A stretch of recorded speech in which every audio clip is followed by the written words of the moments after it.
No princípio, quando ainda não havia tempo, nem relógios, nem pressa, nem dor, havia apenas o Criador.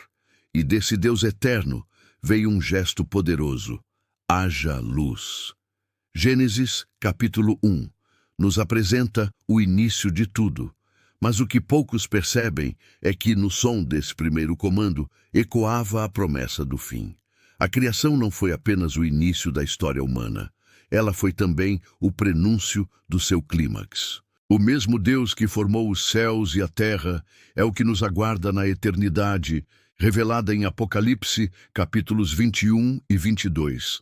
E assim como o sábado encerra a criação, apontando para um descanso perfeito, ele também antecipa o reino eterno de paz, quando Deus enxugará dos olhos toda lágrima e não haverá mais morte, nem pranto, nem dor. A história da criação é, na verdade, a primeira profecia da nossa redenção. A eternidade está impressa desde o princípio. Mas o mundo mudou. O que era bom e perfeito logo foi corrompido pela escolha humana. E então veio o dilúvio. Uma chuva que não era apenas água, era juízo. Gênesis capítulo 6 revela um mundo mergulhado em maldade, onde todo o desígnio do coração do homem era continuamente mau. Deus então decide intervir. E Jesus, em Mateus capítulo 24, versículo 27, nos alerta: assim como foi nos dias de Noé, será também a vinda do Filho do Homem. O dilúvio foi mais do que um castigo. Foi um prenúncio do que está por vir. Foi uma prévia do juízo final, mas também da salvação de um remanescente. Noé não apenas construiu uma arca de madeira. Ele construiu esperança em meio à destruição. E no fim, quando as águas cessaram, um arco-íris surgiu no céu. Não era só um fenômeno, era uma aliança, uma assinatura de Deus no firmamento prometendo: nunca mais. Esse mesmo arco vemos outra vez em Apocalipse capítulo 4, versículo 3, ao redor do trono de Deus. Um lembrete eterno de que o fim será sim terrível, mas também cheio de esperança para os que esperam no Senhor. Avançamos um pouco mais nas páginas sagradas e agora estamos diante de Sodoma e Gomorra. Duas cidades que se tornaram o símbolo da decadência e da justiça divina. Deus decide julgá-las, mas antes compartilha seu plano com um homem, Abraão. Em Gênesis capítulo 18, Deus revela sua intenção, e Abraão, corajoso, intercede. Ele não foge, ele ora, não se esconde, ele luta em oração por aqueles que ama. E nessa conversa entre o homem e o Criador, aprendemos uma das lições mais poderosas sobre a intercessão. Abraão implora por misericórdia, pergunta: destruirás o justo com o ímpio? E Deus responde: se houver 10 justos, não destruirei. Essa é a tensão entre justiça e graça, que ecoa até os nossos dias. E assim como Deus se moveu em direção a Abraão, ele também se move hoje, nos convidando a orar por nossa geração. A história de Sodoma não é apenas sobre destruição.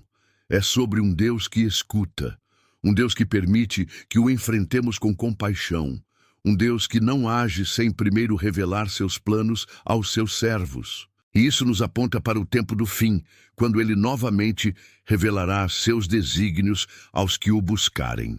E então somos levados a um jovem cativo na Babilônia, Daniel. Separado de sua terra, de seu templo, de sua cultura, mas não separado de Deus. Em Daniel, capítulo 1, versículo 18, há uma expressão reveladora: ao final do tempo. Uma expressão aparentemente casual, mas que carrega peso profético. Daniel viveu com os olhos no futuro. Sua dieta, suas escolhas, suas palavras, tudo apontava para algo maior. O juízo vindouro, o reino que viria. O teste de 10 dias, mencionado em Daniel capítulo 1, ecoa o dia da expiação, descrito em Levítico capítulo 16. A linguagem usada ali conecta presente e profecia, comida e consagração, aparência e glória.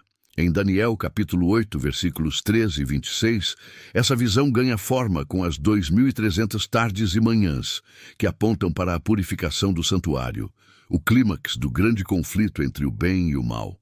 Para Daniel, a vida não era comum, era profética, era escatológica.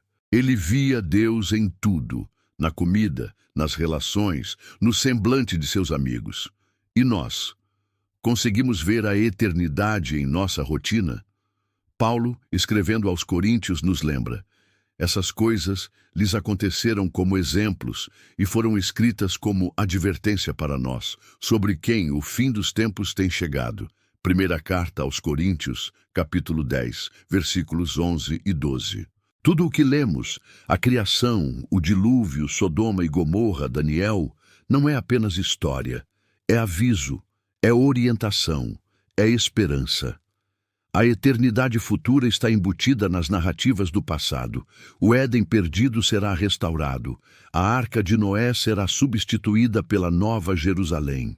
O clamor de Abraão será ecoado pelos santos que intercedem por um mundo em colapso.